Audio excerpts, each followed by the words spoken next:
Hello friends, आज के इस वीडियो के अंदर हम लोग डिस्कस करने वाले हैं फ्री रेडिकल मैकेनिज्म।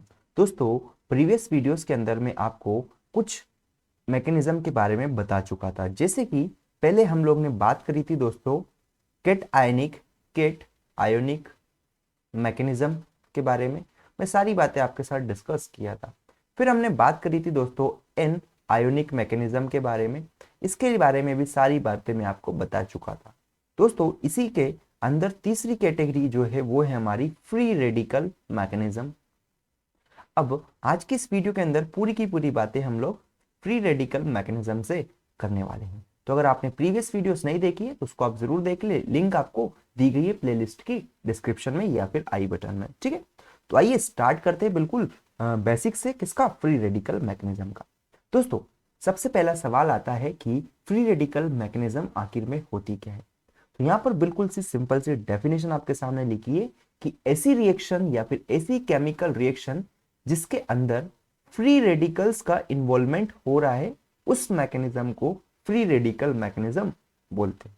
ठीक है, क्या बोला कि ऐसी केमिकल रिएक्शन जिसके अंदर फ्री रेडिकल्स का इन्वॉल्वमेंट या फिर फ्री रेडिकल का यूज हो रहा है, उस टाइप की मैकेनिज्म को हम लोग फ्री रेडिकल मैकेनिज्म बोलेंगे। क्लियर हुआ? आगे अगर इसमें बात करें हम लोग कि आखिर में, ये तो क्लियर हुआ, फिर कि फ्री रेडिकल्स होता क्या है। ठीक है, तो फ्री रेडिकल्स क्या होता है इसकी बात मैं आपके सामने डिस्कस करता हूं।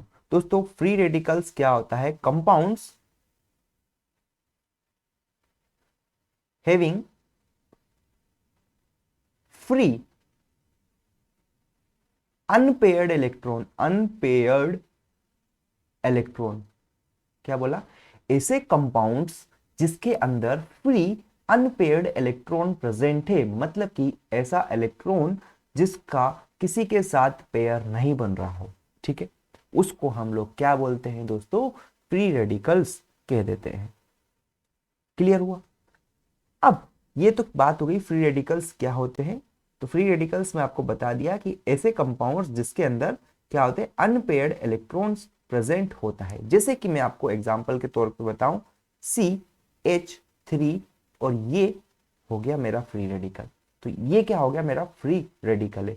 आगे अगर मैं बात करूं दोस्तों, CH, यहां पर अगर हम बात करें CH3 CH2, ये फ्री रेडिकल। तो ये क्या है दोस्तों? एग्जांपल से फ्री रेडिकल्स के। क्लियर हुआ? मतलब कि मैं आपको बताऊं कि फ्री रेडिकल्स को मैं इस टाइप से तो डिनोट करता हूं।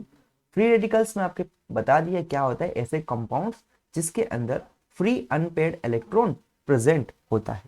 ठीक, अब सवाल आता है कि आखिर में फ्री रेडिकल्स कैसे बनते हैं, किस तरह से इनको हम प्रोड्यूस कर सकते हैं। ठीक है, तो यहां पर सेकंड जो लिखा है वो क्या लिखा है कि हाउ, या free radicals are produced, free radicals को हम लोग कैसे प्रोड्यूस कर सकते हैं।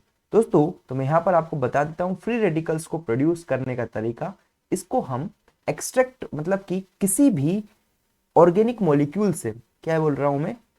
ऑर्गेनिक मॉलिक्यूल्स जो रहते हैं उनसे, ऑर्गेनिक मॉलिक्यूल से कोई से भी एक एटम को माइनस कर दो।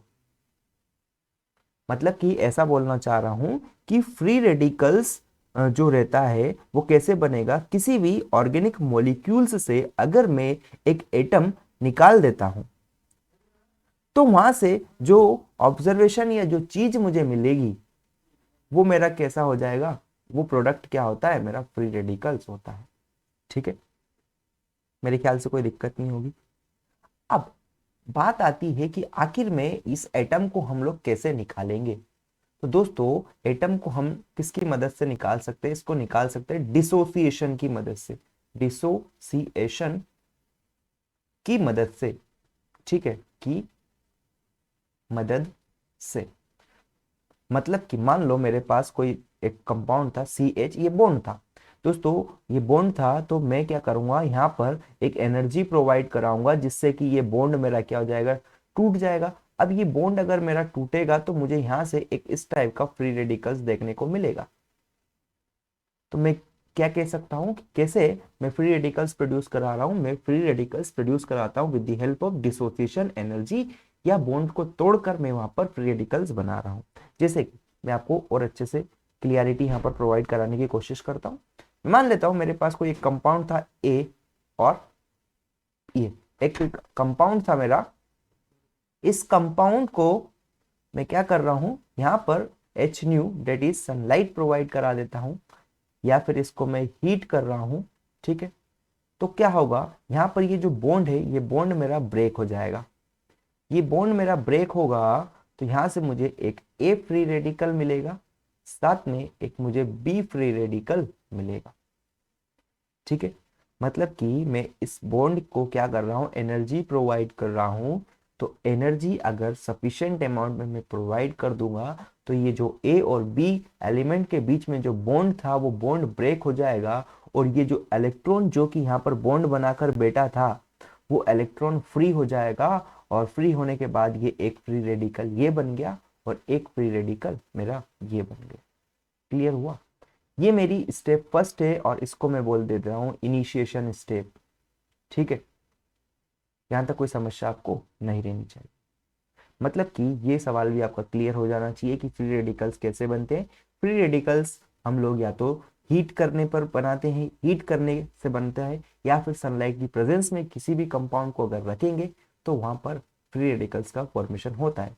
दोस्तों यहाँ पर आपको एक चीज ध्यान रखना है, जो ये कंपाउंड है, ये कंपाउंड कैसा होना चाहिए, ये कंपाउंड हमारा सेचुरेटेड होता है। क्या बोला? सेचुरेटेड कंपाउंड होना चाहिए। मतलब कि फ्री रेडिकल्स के अंदर जब फ्री रेडिकल का फॉर्मेशन होता है तो, या मैं बोलूं फ्री रेडिकल रिएक्शंस जब स्टार्ट होती है तो वहां पर हम लोग सेचुरेटेड कंपाउंड से वो रिएक्शन स्टार्ट होती है। ठीक है, अब सेचुरेटेड ऑर्गेनिक कंपाउंड्स ये होते हैं।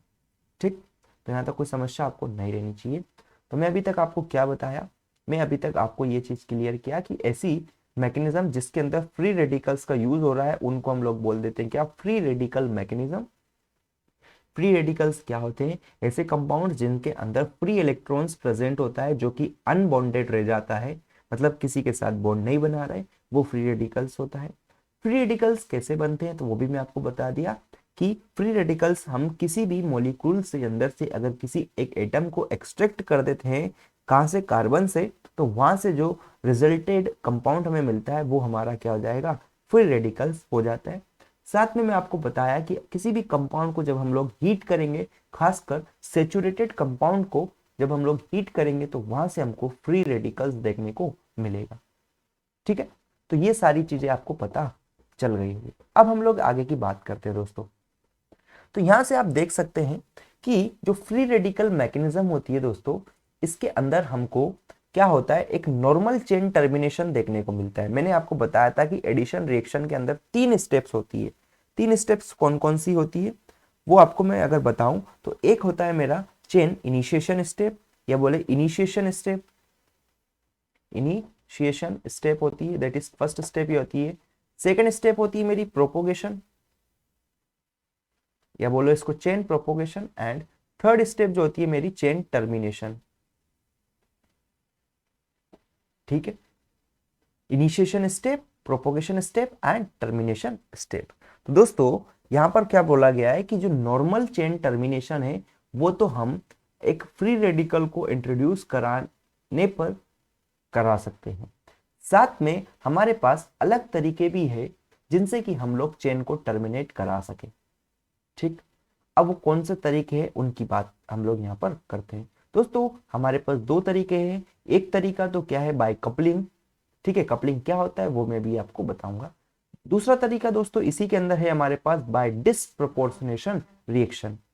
मतलब या तो मैं कपलिंग से चेन को टर्मिनेट करा सकता हूं फ्री रेडिकल मैकेनिज्म के अंदर, या फिर मैं डिसप्रोपोर्शनेशन से चेन को टर्मिनेट करा सकता हूं। ठीक है दोस्तों, बात करते हैं वन बाय वन हम इनकी।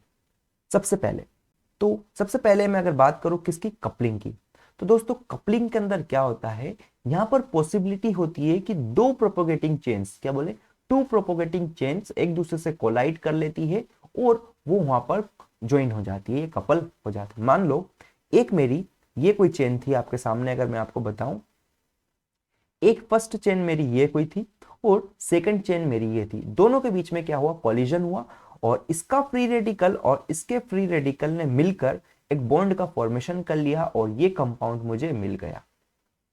ठीक, तो क्या बोला गया है, हमारी जो फ्री रेडिकल मैकेनिज्म होती है वो टर्मिनेट हो सकती है by introducing A free radical या फिर कपलिंग के द्वारा। तो कपलिंग में क्या होता है, दो प्रोपोगेटिंग चेन एक दूसरे से कोलाइड कर जाती है, जब वो एक दूसरे को कोलाइड करेगी तो वहां से एक कंपाउंड का फॉर्मेशन हमको देखने को मिल जाता है, जो कि आपके सामने है।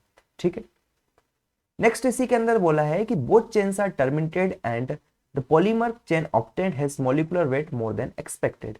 ठीक है, मतलब क्या बोला गया है कि जब हमारी कोई फ्री रेडिकल मैकेनिज्म कपलिंग के द्वारा टर्मिनेट होती है तो वहां पर जो हमको एंड प्रोडक्ट मिलता है, उसका जो पॉलीमर जो हमको मिलता है या बोले जो एंड प्रोडक्ट हमको मिलता है उसका मोलिकुलर वेट क्या होता है, हाई होता है। मैं बोल सकता हूं हाई मोलिकुलर वेट होता है। समझ आया? तो फ्री रेडिकल मैकेनिज्म अगर कपलिंग से टर्मिनेट हो रही है तो वहां से जो पॉलीमर हमको मिलेगा उसका मोलिकुलर वेट क्या हो जाएगा, बहुत ज्यादा हो जाता है, it is high molecular weight हमको देखने को मिलेगा। आगे इसी के अंदर बात करें दोस्तों, सेकंड जो स्टेप्स है वो है हमारी क्या, बाय डिस्प्रपोर्शनेशन।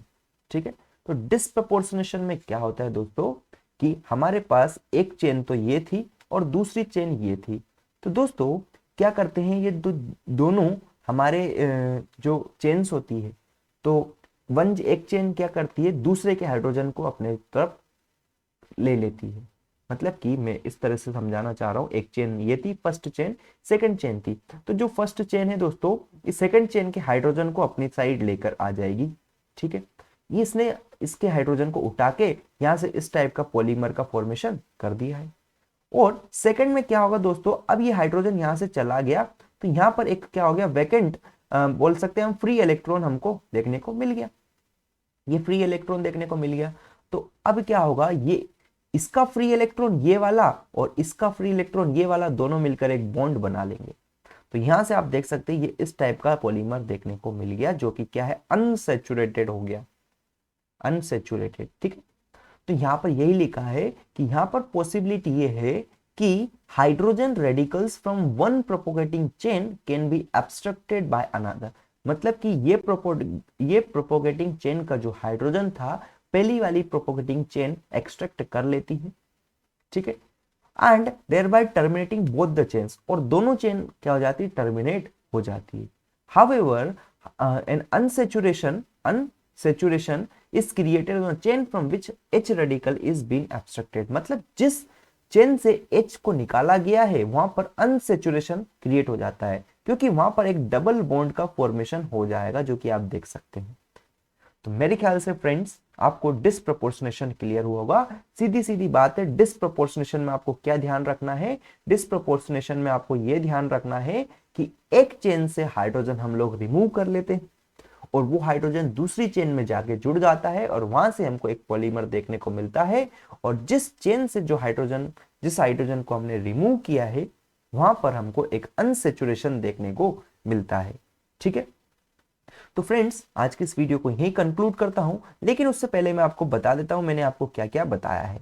मैंने आज की इस वीडियो के अंदर आपको डिस्कस किया फ्री रेडिकल मैकेनिज्म, कि फ्री रेडिकल मैकेनिज्म क्या होती है, एक ऐसी मैकेनिज्म जिसके अंदर अगर फ्री रेडिकल्स इन्वॉल्व हो रहे हैं तो उसको हम लोग फ्री रेडिकल मैकेनिज्म कह देंगे।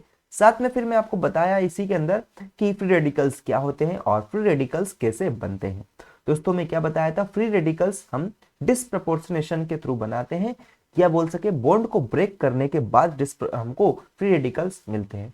फिर दोस्तों हमने बात करी थी कि फ्री रेडिकल मैकेनिज्म को स्टार्ट करने के लिए हमको सैचुरेटेड कार्बन एटम का यूज करना पड़ता है, सैचुरेटेड ऑर्गेनिक कंपाउंड का यूज करते हैं। मतलब कि सैचुरेटेड ऑर्गेनिक कंपाउंड्स क्या गया जिसके अंदर डबल बॉन्ड प्रेजेंट ना हो। ठीक है, फिर यहाँ पर मैं आपको बताया था कि चेन हमारी एक नॉर्मल तरीके से तो टर्मिनेट होती है कि आप फ्री रेडिकल इंट्रोड्यूस कर दो, लेकिन कपलिंग के थ्रू भी आपकी जो फ्री रेडिकल मैकेनिज्म होती है वो टर्मिनेट हो सकती है, और डिस्प्रपोर्शनेशन के थ्रू भी वो टर्मिनेट हो सकती है।